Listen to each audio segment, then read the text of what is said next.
Hello, everybody. Uh, I wanted to speak on a study I've been doing. It's in the book of Genesis. Uh, Joseph, the foreshadowing of Jesus Christ.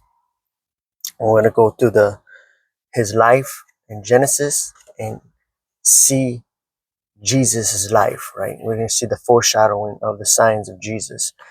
Jesus says, there'll be no sign but the sign of Jonah. And as we go through the scriptures, we'll see Christ all through the scriptures. We'll see that the mountain transfiguration, Jesus shined, he glowed, or his glory, right? Moses, when come down from talking to God, his face shined, but he put the veil. But in the transfiguration, even his garment, even Jesus' garment, uh, the glory, the shine of God, right? The light shined, right? So we're gonna go through this real quick. Joseph in the book of Genesis, starting at Genesis 37. Joseph's dreams of greatness. Right? I'm going to start with the certain signs, and then we're going to get into the main part that I want to read from the scriptures. Right. So first we go to the beginning. Right. It says, "Now Jacob dwelt in the land where his father was a stranger, in the land of Canaan." This is the history of Jacob. Joseph, being 17 years old, was feeding the flock with his brothers, and the lad was with the sons of Biliah. I don't know how to pronounce that. And the sons of Zilpah and his father's wives. And Joseph brought a bad report of them to his father. One, Joseph is a foreshadowing of Jesus Christ. Right here, you give a bad report, right? Well, this shows that one, Joseph's father, Jacob, represents the father. Joseph represents the son, Jesus Christ, right? The mediator, that will be 1 Timothy 2:5, the mediator between God and man, the man Christ Jesus. The second one, right? It says, "Now Israel loved Joseph more than all his children, because he was the son of his old age. Also, he made him a tunic of many colors. But when his brothers saw that their father loved him more than all his brothers, they hated him and could not speak peaceably to him." Second foreshadowing of Jesus Christ, the tunic of many colors. Isaiah 61, verse 10, the robe of righteousness, the the robe of salvation, right? The tunic of salvation. John 19:23 to 24, the Romans are casting lots for the tunic. Represents the like a dice game. The casting lots for his tunic represents casting lots for the covering of his righteousness, right? Represents gambling with God's grace. Everybody wants the tunic. Everybody wants to be clothed in righteousness, but yet so many people don't want to do the work of being righteous. Those who practice righteousness, they are righteous, right? So it's a practice. It's not about perfection. You're trying to be perfect, but you can never do it without the cloth, the robe of righteousness, the tunic of righteousness, right? We can't do it without the Lord. So we get to the dreams, right? And now Joseph had a dream, and he told it to his brothers, and they hated him even more. So he said to them, "Please hear this dream which I have dreamed. There we were, binding sheaves in the field. Then behold, my chef rose and also stood upright, and indeed your sheaves stood around and bowed down to my chef."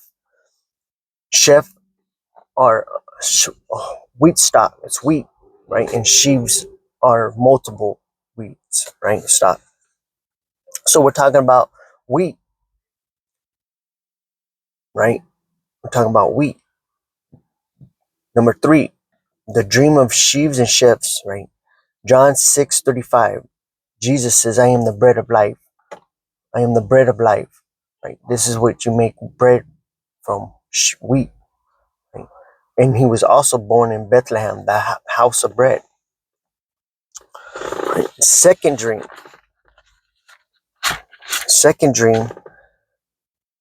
And this is the son, right? Which is about, then he dreamed still another dream and told his brothers and said, "Look, I have dreamed another dream, right?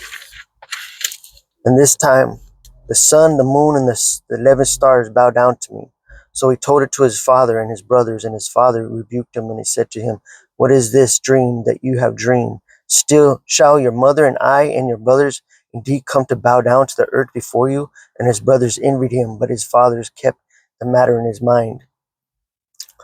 Revelation 12 is the moon, the stars. Revelation 12 is about seeing the signs in the heaven of the coming of the Messiah, Jesus Christ. And something that just stood out to me was that his brothers envied him. I actually forgot this in my notes. Pontius Pilate said that they turned Jesus in because they envied him. So you can put that in there. It said that the brothers put him in a pit, so his own people persecuted him, right? And they put him in a pit, in a hole in the ground, right? Matthew 12:38 through 41. That's 5, right? 6, Joseph was sold. Jesus was sold for 30 pieces of silver. Matthew 26:15. He was falsely accused of, Joseph was falsely accused of rape or attempted rape. Jesus was falsely accused. Mark 14:55-56. And this is where I want to really get into reading uh, Genesis 40. Genesis 40. Right. Genesis 40 says, it came to pass after these things that the butler and the baker of the king of Egypt offended their lord, and the king of Egypt, the Pharaoh, was angry with his two officers, the chief butler and the chief baker. I want to point out, butler, if you look, is the cupbearer, right? So he brings the wine to the Pharaoh or the king, right? And the baker, what does he bake? Bakes wheat, right? Bakes bread, like, right? So when we think about it, we got the wine and the bread. So he put them in a custody in the house of the captain of the guard in the prison, the place where Joseph was confined. And the captain of the guard charged Joseph with them, and he served them. So they were in the custody of her for a while. So Joseph served as a prisoner, but the leader of the prisoners, and he served the prisoners. I want to point this out. I think a lot of people miss this, right? This will be number 8. Joseph talks to the prisoners. 1 Peter 3:19 says that Jesus went to preach to the spirits in prison.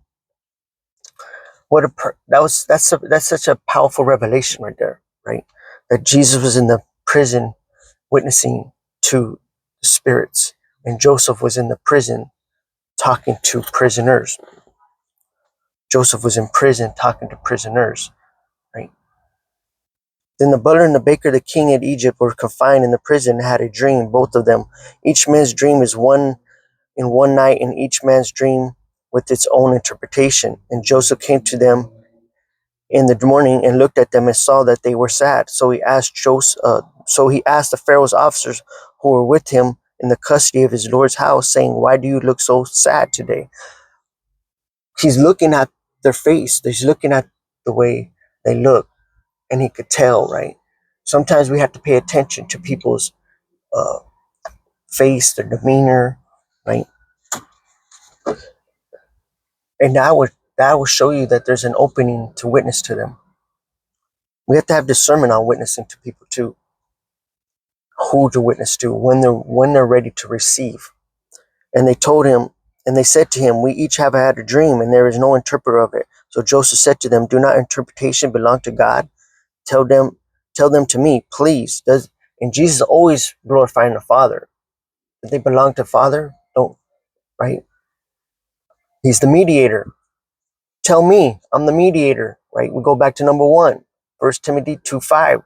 Joseph represents Jesus, the mediator between God and man. And then chief butler told his dream to Joseph and said to him, behold, in my dream a vine was before me, and in the vine there were 3 branches, and it was as though it budded, and its blossom shot forth, and its clusters brought forth grape.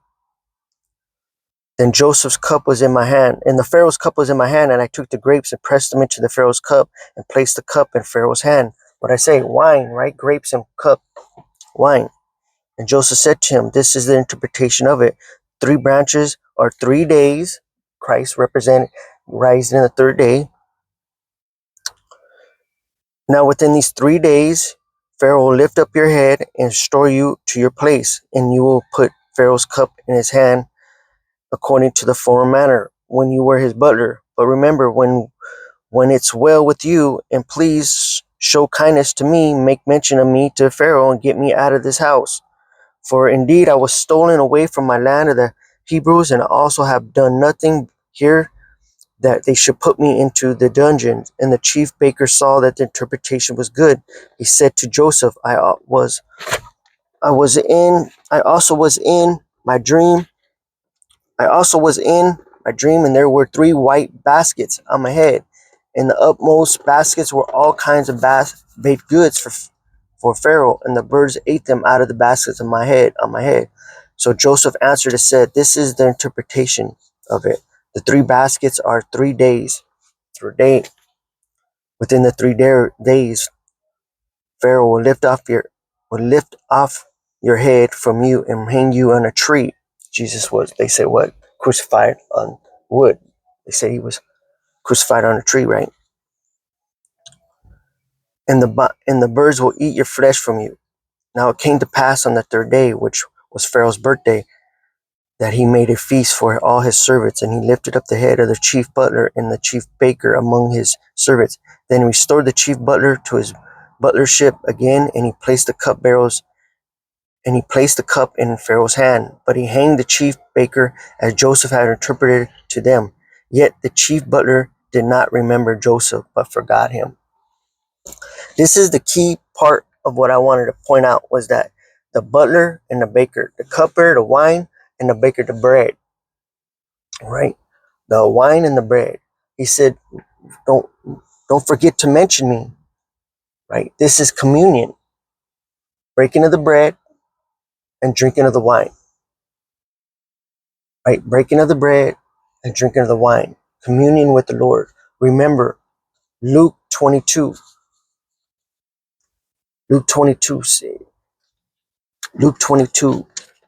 Jesus says, do this in remembrance of me. Do this in remembrance of me. Let's look it up.